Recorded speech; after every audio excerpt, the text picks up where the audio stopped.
actually, the single we put out before is called Rabbit, and that's the sixth song on this sort of journey, I guess. And so it was I think sadly I think people can relate to this, but it was inspired by it was duly inspired by the story of Elmer Fudd constantly chasing Bugs Bunny. He's, and we laugh at him. We're like, this idiot. Why is he going after this one rabbit? Like, there's like millions of rabbits. Like, you'd hunt any rabbit. And you're like obsessed with this one. And we laugh at him. We're like, he's so dumb.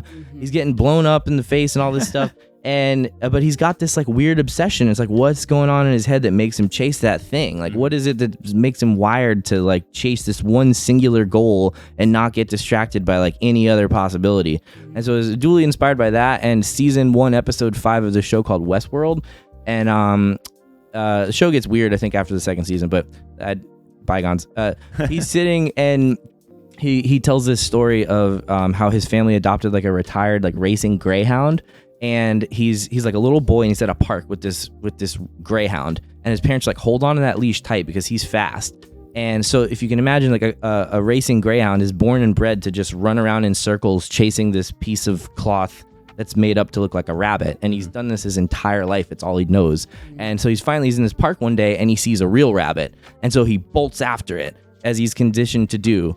And to the shock and horror of everyone in the park, he catches the rabbit and just rips it to shreds in front of everybody. And he's staring down, just blood on his face, looking at this thing. And he's finally caught this thing that he's been chasing his whole life, that had become his entire identity. And he finally got it and realized it wasn't what he thought it was going to be. And he's like, damn, what do I do now? And so the song is very frantic and repetitive. And it's this bass line that loops for like 6 minutes straight. Wow. It's just very like repetitive and intense. And then at the end, there's an outro, which is I think it's probably the song that pops off the best live. It's this instrumental piece. It's just called Outro on Spotify. And it's this just like after this frantic like chase, after all this stuff you've been through, sort of finding peace and acceptance in the fact that at least you're not running anymore. Like, even if you don't know what's happening next or what direction you should go in, at least you're just not running for a second. And then the last song on the album is called Saving Myself. And it's sort of, I'm not okay, and I'm not entirely sure how to be okay, but I feel like I'm gonna eventually be okay somehow, because at the very least, like, it's done. Like, it's over, it sucks, but maybe things might work out. I don't know. So it's pretty dark, like, for the first 6 songs, like 40 minutes of just like intensity. And then it kind of is like, we try to leave people with light. like and then the whole 4th album gets hope. into like exactly. So, and if you listen to it too, it's a marked departure from the previous 2 albums. I mean, Displace is like indie, funk, dancey, like, whatever rock stuff.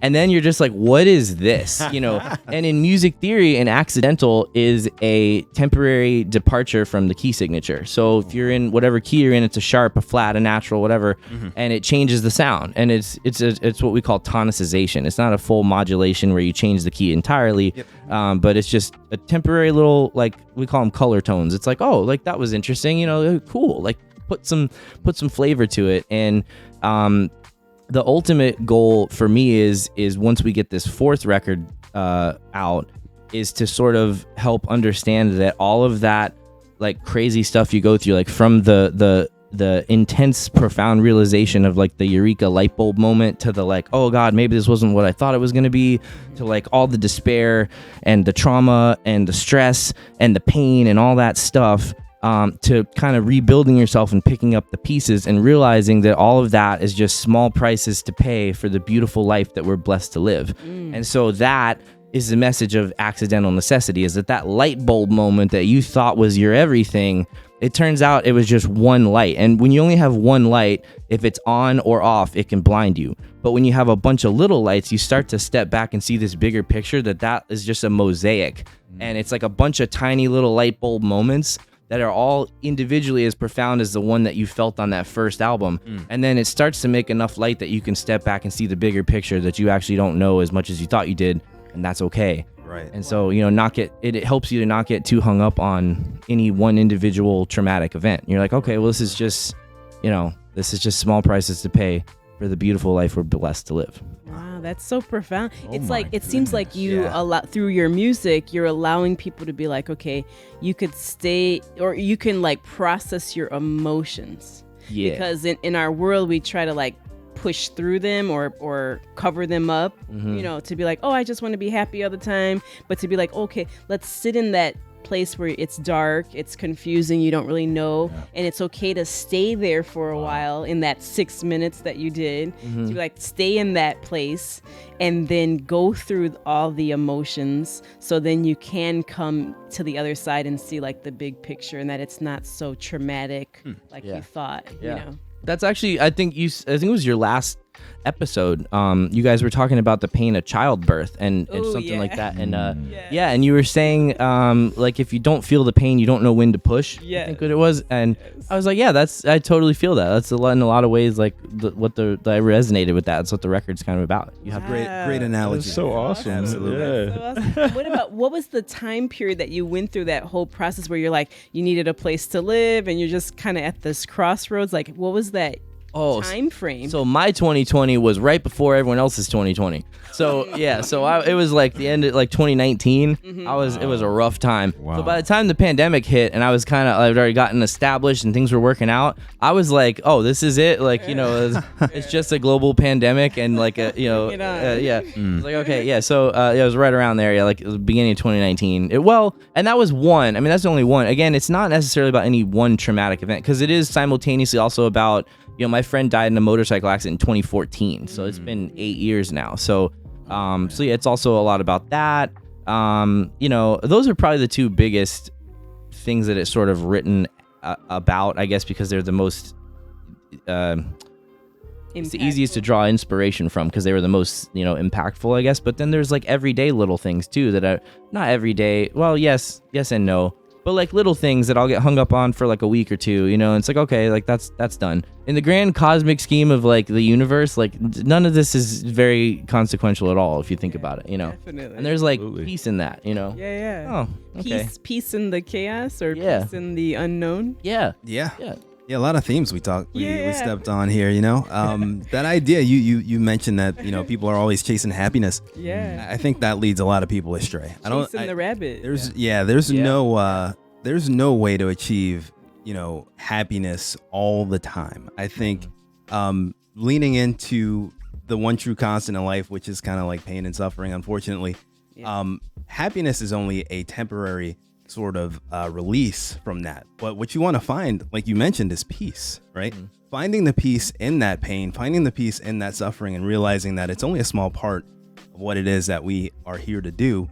That peace is what we can achieve indefinitely. I don't think happiness is something that you can achieve, permanently. Right. It's not. I think we're only happy half of it. They said 50% of the time. Yeah. So 50% of the time you're going to feel sad or confused or something else. Like, you just can't always be happy. So if you understand that, you're like, okay, I don't have to have an unrealistic expectation, Yeah. And I think too, like, I've been learning a lot about synthesis and like synthesizers and like the structure of sound. And there are different kinds of basic waves that you can manipulate and modulate to produce different tones. And so, like you said, that you can only be happy like 50% of the time or whatever. There is, if you look at like a sine wave, it's the most perfect smooth curve, and it kind of goes exactly like this. It's 50% positive, 50% negative. Sure. And so I don't know. I just thought about this now, but I realized like that's a lot of what it's about, is sort of accepting the ups and the downs. But then I actually was just thinking that there's different types of waves, and there's different types of ways you can allow yourself to experience that like inevitable 50-50 positive and negative. And I think that sometimes in my life I get, when I'm really in my chaotic, not in a good way, it's more like a square wave, which is like, a square wave is, I mean, it just makes a square, but it's very jagged and abrupt up and down. And then they have like sawtooth waves and triangles that are just even more intense with the curves.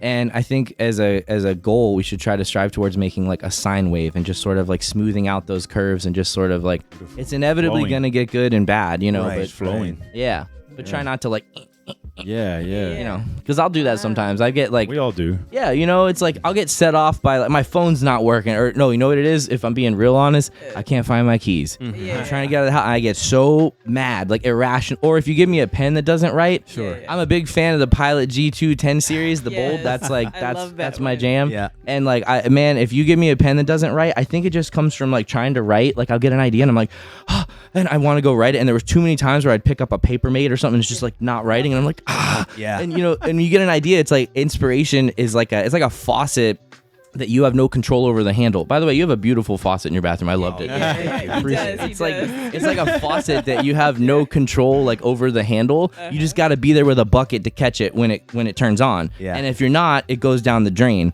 And I think that's why I get triggered when I get a pen that doesn't write, because I think of all the times I was like it was going down the drain and I'm trying to get it out and the pen's not writing. Oh yeah. So anyway, if I get like a but I'll get you give me a pen that doesn't write, I'm not a sine wave anymore. I am like a you know. Yeah, but then in the opposite direction, right? You have those spikes up as well, and that's typically people's vices, right? Drinking, Yeah. sex, Yeah. drugs, Yeah. right? They want to have that quick spike up in happiness, and so they'll turn to these vices to do that. So you know, Yeah. it's a balancing act, really. You gotta, Absolutely. I like that sine wave analogy. That's Or the vices But, to cope with it, like not just to get to that high, but also to cope with your low. Yeah. yeah, exactly. Be like, what vice can I cope with? Yeah. Use Yeah. to cope. Yeah, Yeah. I love what you said though on one of the songs. Is like I forget, it might have been the last one you were speaking of. Is you said it's okay to not be to not be okay in a way. Yeah. Kind of said that. Which song did you relate that to in a way?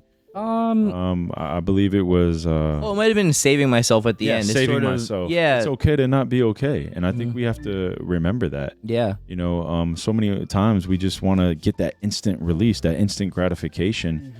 But I think that comes with experience. It comes with wisdom to know that, okay, I'm okay. You know, I'm just, maybe I'm panicking right now. Let me step away from this. But that inner peace is really what we're all searching for. And that's contentment. You know, there's nothing better than that, and I remember I did this one event, and I stayed the night at a hotel, and then when I woke up in the morning, God had said to me, like, very loud, he said, man has not found inner peace. And then I heard like a piercing noise, and then I woke up and I was like, who said that? You know what I'm saying? And I was like, that had to be God. You know what I'm saying? Like, and then I thought about it. I'm like, man, that's really the problem. That's what creates all the chaos, is when us men don't have inner peace, and we create chaos around us. Yeah. But that's the beautiful thing, about music and such, and how you're bringing it all together and creating this great message through all your albums, and how they're all tied together. Man, that just is so profound and so exciting and so lovely. Like, I mean, I don't know, there's not a word to really describe it. There's not one word. it's There's many. cool.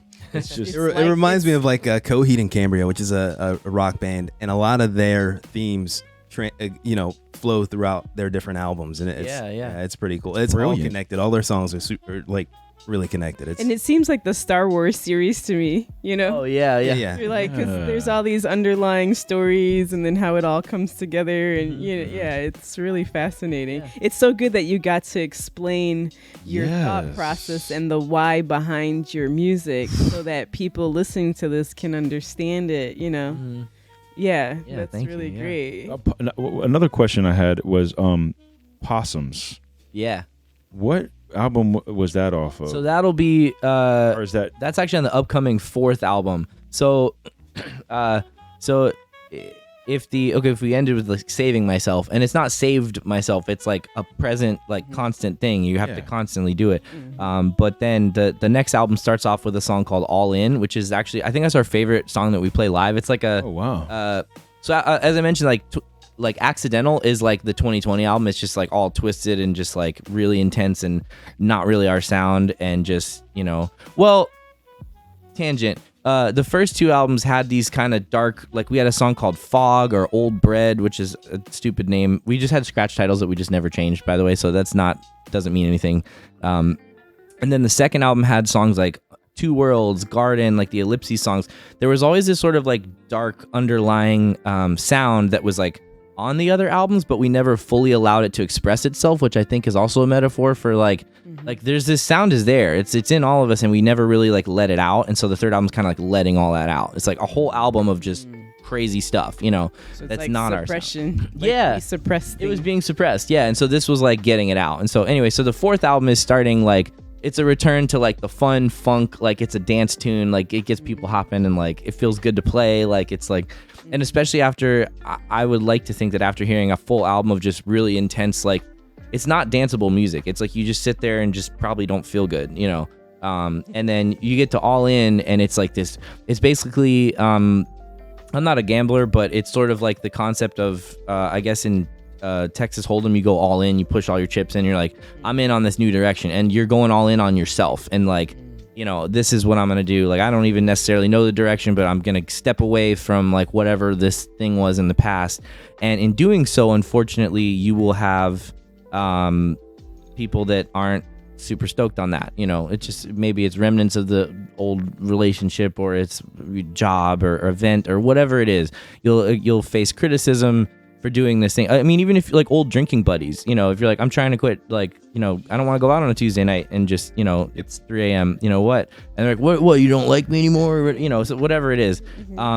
Or family. So, yeah, exactly. It could be anything. And so Possums is written directly for the first time, like at that crowd, and also for yourself, where you're unapologetically like not feeling sorry for yourself anymore. And it's kind of the part in the story where it's a little immature, which like All In, like even the concept of just recklessly gambling is like an immature, like young kind of thing. So it's supposed to be a full nother album of, material, but Possums was inspired by an experience I had when I was coming home from a gig one night, and I had my keys in my hand and my phone or whatever, and I hear this like rustling in the bushes, and I kind of like looked over and I shined my light into its darkness, and there was just a possum there, and he was just like snarling at me like real nasty, and I didn't like have an emotional reaction. I didn't feel compelled to argue with it or like fight with it and be like, you shouldn't yell at me, I didn't do anything wrong. I just like kind of was like, oh, there's a possum there. Like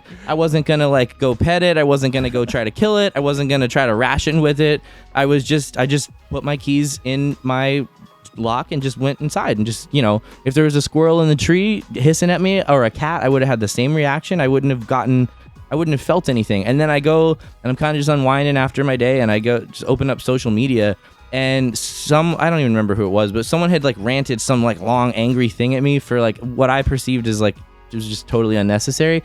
And I accidentally felt the exact same way reading that. Like I didn't get upset, I didn't get like, this, like I just felt like, oh, well, that happened, and I kind of just like kept scrolling, and I realized that some possums walk upright on two legs, and their opinions should they'll have opinions, but they need to be kind of regarded as such, and you have to also take it upon yourself to decide who you give that weight to, because it doesn't also, at the same time, it doesn't mean disregard everyone else's opinion, just do what you want. Right. So that's why the chorus is very important. It says, always be receptive to your strongest links, but don't forget what the possums think.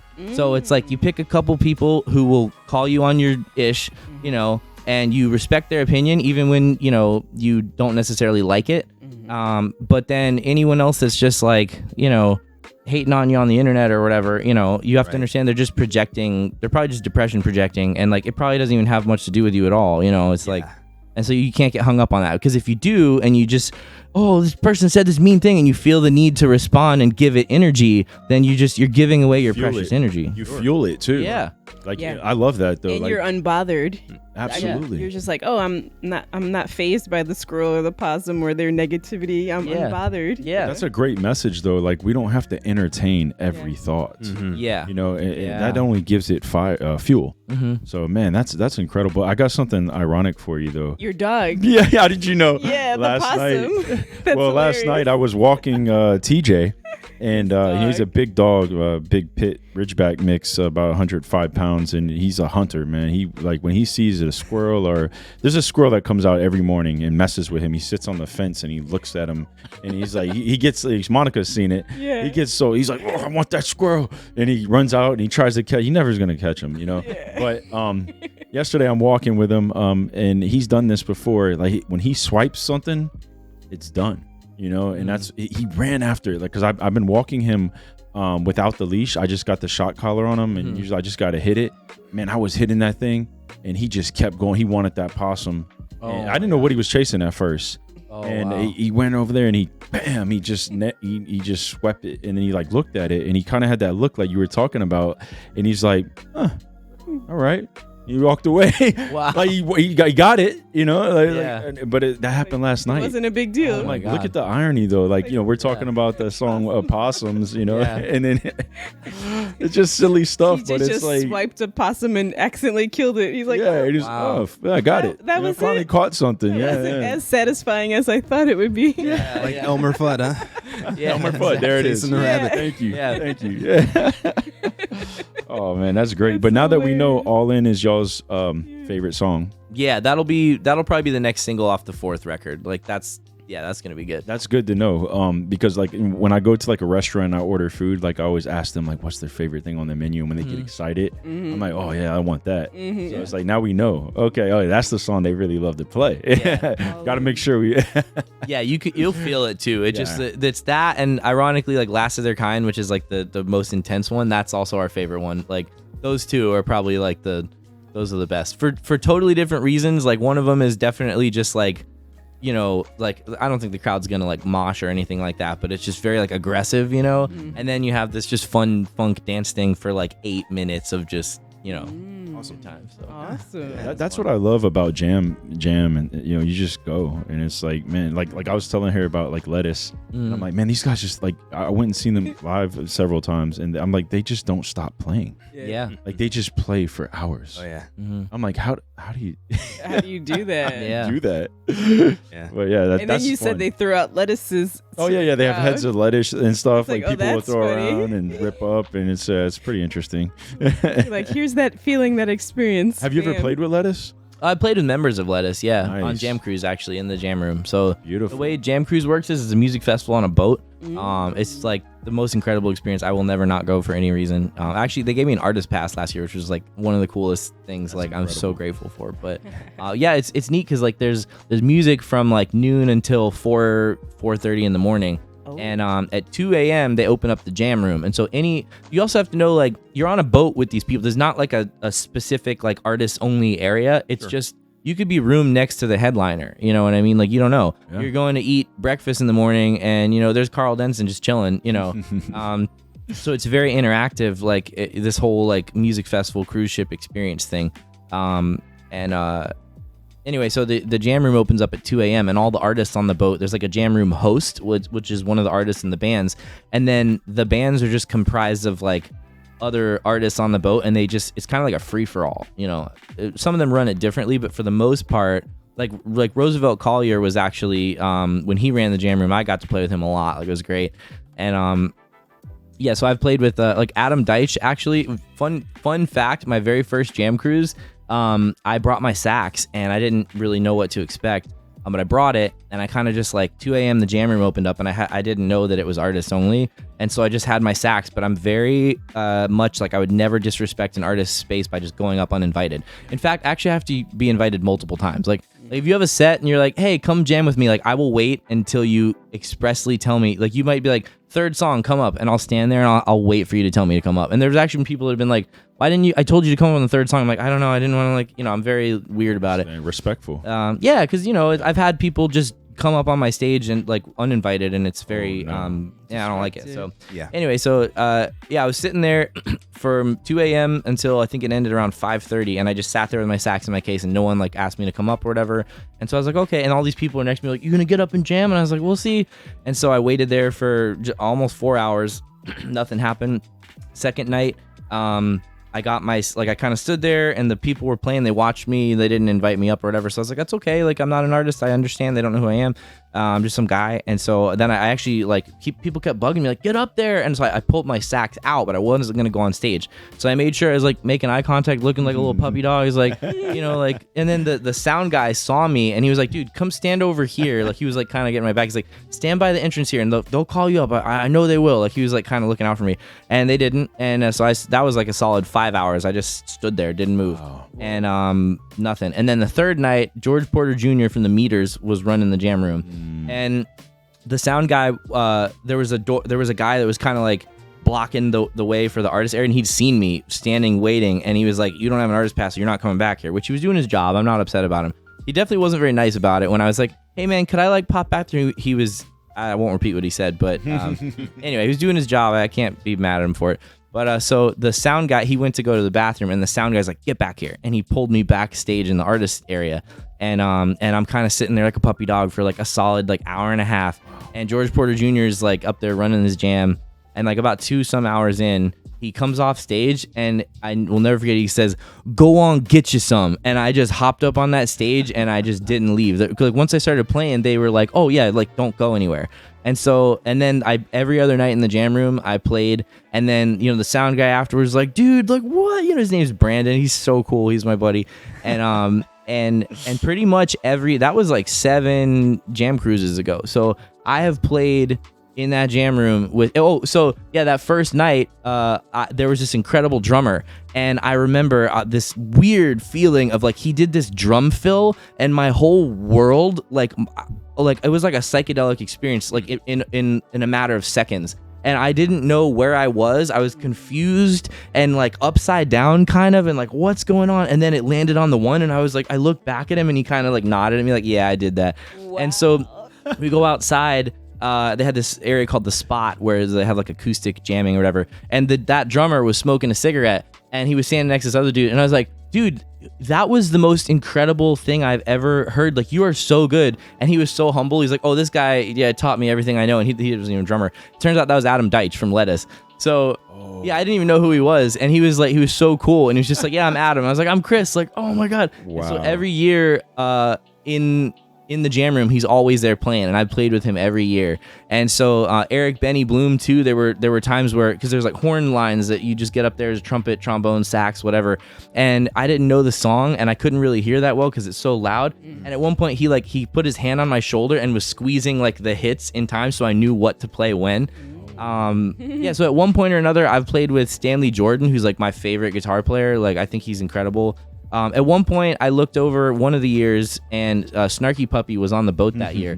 And I was just playing, like I wasn't really paying attention. People are just kind of subbing in and out. The songs aren't really stopping. It's just nonstop. And I looked over, and it was me and 11 members of Snarky Puppy on stage. And I was like, all right, I got to get off. Like, I just bowed out. I was like, I didn't realize what was going on. Wow. I've played with like all my heroes in the jam room on Jam Cruise. So it seems like music is a spiritual experience. Totally, yeah. Completely. Absolutely, yeah. It's that ball of energy and just passing it back and forth. And some of my favorite moments playing music were not my best performances, like at all. Like, I'll go back and listen to the audio, and I'm like, oh God, that was bad. Like, that actually wasn't even good at all, but I just felt good, Yeah.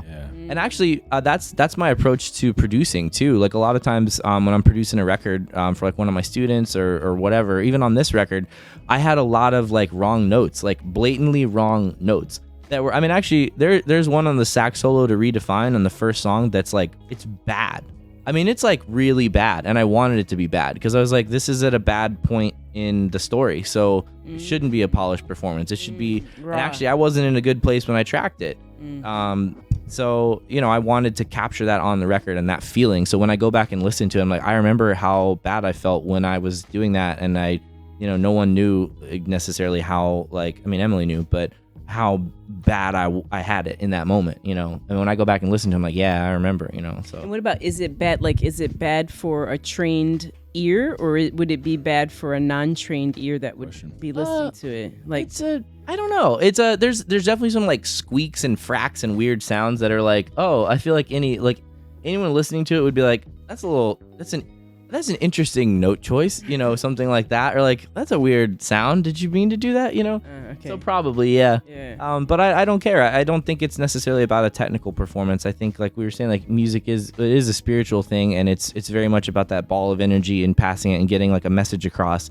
And although some people might say that a record is meant to be like polished and perfect or whatever, I disagree. I think it's just an experience, you know, and life is an imperfect experience. So I don't want the records to be like totally perfect, you know. Perfectly imperfect. Yeah, totally. Yeah, absolutely. Yeah. Yeah.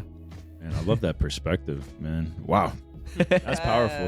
Absolutely. Yeah. So many just powerful messages just talking to Chris. Yeah, and everything you're saying with your music journey, your expression is like everything that I think that's going on with David and Chris personally in their lives right now.